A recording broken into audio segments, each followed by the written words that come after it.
Sekarang yang rahasia-rahasia kan lagi tren kan, dibongkar-bongkar di media sosial. Nah, mana yang rahasia? Ukuran rahasia tentu harus berbasis undang-undang dong. Nggak bisa penguasa main mengklaim ini rahasia ini enggak. Itu namanya sewenang-wenang, ya kan? Basis kita ada di Undang-Undang Keterbukaan Informasi Publik.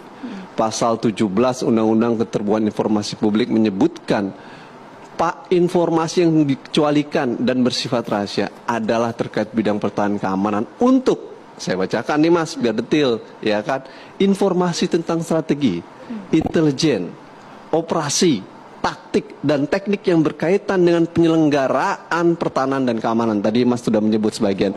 Jadi levelnya di strategi, taktik, operasi. Terkait dengan anggaran yang diungkapkan oleh Pak Ganjar, nggak ada yang rahasia.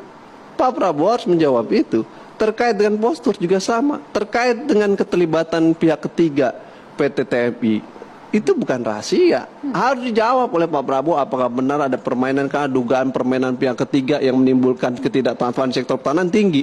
Kita pengen tentara kita kuat. Siapa yang pengen tentara? Semua pengen tentara kuat. Profesional modern.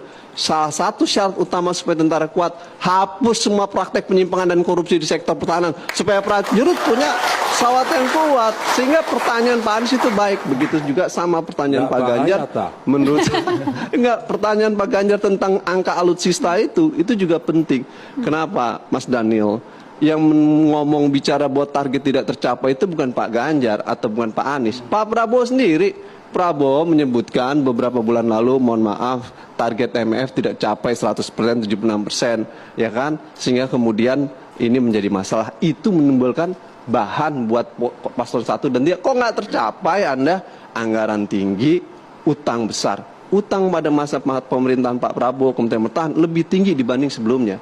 Tapi target tidak tercapai, utang tinggi, anggaran tinggi, target tidak tercapai. Itu yang kemudian menjadi masalah. Berarti perencanaan Anda buruk dalam